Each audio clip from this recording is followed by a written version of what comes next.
ചാഞ്ഞു. നന്നായി നനഞ്ഞല്ലോ. തണുക്കുന്നുണ്ടോ? അവൾ ചോദിച്ചു. ഇല്ല. നിന്നോടിത്രയും അടുത്തിരിക്കുമ്പോൾ ഈ ചൂട് മതി. അവൾ ചിരിച്ചുകൊണ്ട് മുഖമെനിക്ക് നേരെ തിരിച്ചു. ആ മങ്ങിയ വെളിച്ചത്തിലും അവളുടെ കണ്ണുകൾ തളളങ്ങുന്നുണ്ടായിരുന്നു. അവളുടെ കൺപീലികളിൽ ഇപ്പോഴും മഴത്തുള്ളികൾ പറ്റിക്കിടക്കുന്നുണ്ട്. റൂൾസ് ഓർമ്മയുണ്ടല്ലോ അല്ലേ? യെസ്, ഓരോ വാക്കും.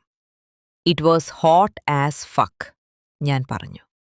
ഞാൻ എന്റെ കൈ അവളുടെ തുടകളിൽ വെച്ചു. നനഞ്ഞ ജീൻസിന് മുകളിലൂടെയുള്ള ആ സ്പർശനത്തിൽ അവൾ ഞെട്ടിയില്ല.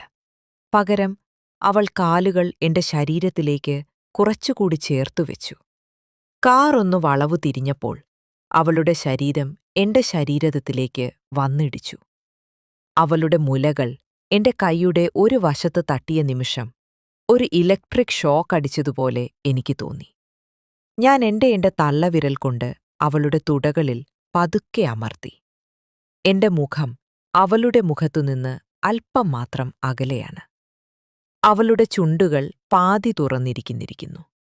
അവ അല്പം വിറക്കുന്നുണ്ടോ? അലൻ, നമ്മളിപ്പോൾ റൂൾസ് ബ്രേക്ക് ചെയ്യുന്നില്ലല്ലോ. റൂൾസോ? ഇത് പക്ക ഫിസിക്കൽ റിലേഷൻഷിപ്പ് അല്ലേ? No emotions. ഞാൻ അവളുടെ ചെവിയിൽ മന്ത്രിച്ചു.